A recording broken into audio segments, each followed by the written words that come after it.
Leximi i vargjeve nga Kurani gjatë muajit të Ramazanit është një traditë që praktikohet në pothuajse çdo xhami të Shkupit dhe më gjerë. Megjithatë, kjo praktik merr një dimension të veçantë në xhaminë e lagjes së Duqanxhikut, ku çdo ditë krijohet një atmosferë e veçantë shpirtërore. Për çdo ditë 10 hafiz mlidhen në këtë xhami afërsisht një orë para faljes së namazit për të lexuar vargje nga Kurani. Leximin e tyre e ndjekin me përkushtim edhe xhamati i pranishëm në xhami, i cili në këtë mënyrë deri në fund të muajit të Ramazanit arrin të përfundojë një hatme të plotë të Kuranit.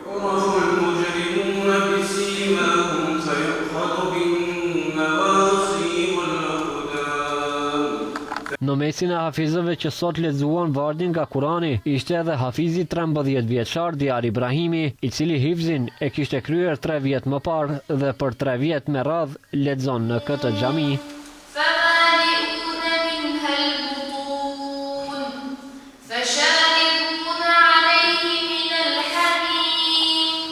Imami i xhamis Abdul Kerim Ebibi, duke folur për televizionin Shenja, thekson se kjo praktik jo vetëm që forcon lidhjen e besimtarëve me Kur'anin, por edhe krijon një ndjenjë të veçantë bashkësie dhe përkushtimi gjatë muajit të shenjtë. Ne organizojmë këtë traditë profetike nga viti, kjo është hap xhamia, domethënë prej vitit 2007, kjo Ramazani i fundit e cila e përjetojmë është Ramazani i 20. Ne vazhdojmë me këtë traditë.